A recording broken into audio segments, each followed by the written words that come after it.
विशाळगडावरील अतिक्रमणाचा मुद्दा पेटताना दिसतोय। मुख्यमंत्र्यांनी संभाजीराजेंना दिलेल्या आश्वासनानंतर विशाळगडावरील अतिक्रमण हटवण्यास सुरुवात करण्यात आली आहे। आतापर्यंत 30 पेक्षा अधिक अतिक्रमण जमीनदोस्त करण्यात आली आहेत। न्यायप्रविष्ट असलेल्या अतिक्रमणांविरोधात जिल्हा प्रशासनाकडून कारवाई करण्यात येते।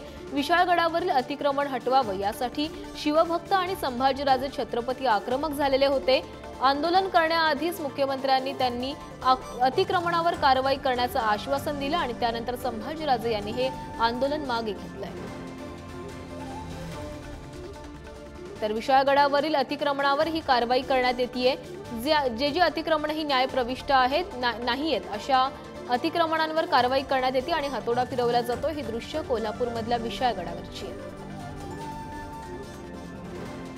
ही एक्सक्लुझिव्ह दृश्य समोर आलेली आहेत। विशाळगडावर आता अतिक्रमण हटवण्यास सुरुवात झालेली आहे। काही वेळापूर्वी संभाजीराजे यांनी शाहूवाडी पोलीस स्टेशनला देखील भेट दिली होती। यावेळेस त्यांनी प्रतिक्रिया देखील दिली होती। मुख्यमंत्र्यांच्या आश्वासनानुसार विशाळगडावरील अतिक्रमण हटवण्यास सुरुवात झालेली आहे आणि त्याच कारवाईची आता दृश्य समोर आलेली आहेत। विशाळगडावरील जे अतिक्रमण होती ती आता हटवण्यात येत आहे।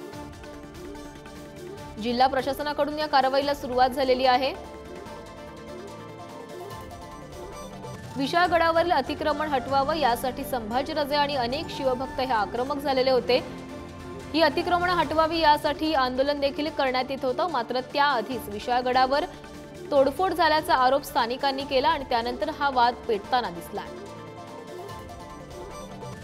आता अतिक्रमणाच्या मुद्द्यावरून काल विशाळगडावर दगडफेक झालेली होती आणि त्यानंतर मुख्यमंत्र्यांच्या आदेशानंतर आता जिल्हा प्रशासनाकडून कारवाईला सुरुवात झालेली आहे आणि विशाळगडावर जी अतिक्रमण करण्यात आलेली आहेत ती हटवण्यात येत आहेत। त्यांच्यावर हातोडा फिरवला जातोय। तर या संदर्भात अधिक माहिती देत आहेत आमचे प्रतिनिधी शेखर पाटील। शेखर, मुख्यमंत्र्यांनी ज्याप्रमाणे आश्वासन दिलेलं होतं की विशाळगडावरील अतिक्रमण हटवण्यात येईल आणि त्याच आश्वासनानंतर आता कारवाईला वेग आलाय।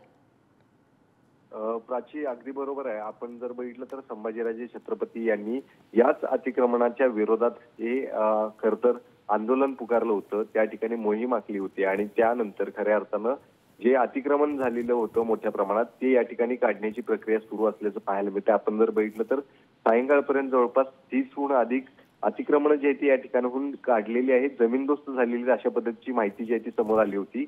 मात्र आता जर बघितलं तर सायंकाळी 6 वाजता ही अतिक्रमण हटवण्याची प्रक्रिया जी ती थांबवण्यात आलेली आहे। मात्र उद्या सकाळी पुन्हा एकदा जी न्यायप्रविष्ट असणारी अतिक्रमण आहेत ती सोडून जी इतर अतिक्रमण आहेत त्यांच्यावरती मात्र कारवाईचा बडगा जो आहे तो प्रशासनाकडून करण्यात येणार आहे। आपण बघितलं तर संभाजीराजे छत्रपती यांनी ही मागणी जी आहे ती सातत्याने लावून धरली होती। त्या संदर्भात आंदोलन देखील केलं, त्याला काही प्रमाणात काही हिंसक वळण देखील लागलं। मात्र ही कारवाई जी आहे ती आपण पाहताय, जी अतिक्रमण मोठ्या प्रमाणात विशाळगडावरती झाली होती तीच अतिक्रमण आता काढण्याची प्रक्रिया सुरू झाली। त्यामुळे नक्कीच जी अतिक्रमण न्यायप्रविष्ट आहेत ती सोडून इतर जी अतिक्रमण आहेत ती मात्र या पुढच्या 2 दिवसांमध्ये संपूर्ण अतिक्रमण या ठिकाणी जमीनदोस्त करण्यात येतील अशा पद्धतीची माहिती देखील आता समोर येताना पाहायला मिळते। शेखर, आतापर्यंत किती अतिक्रमण यांच्यावर कारवाई करण्यात आली आहे आणि ही कारवाई करताना जिल्हा प्रशासनाला काही अडचणी येत आहेत का, म्हणजे स्थानिकांकडून काही विरोध होतोय का?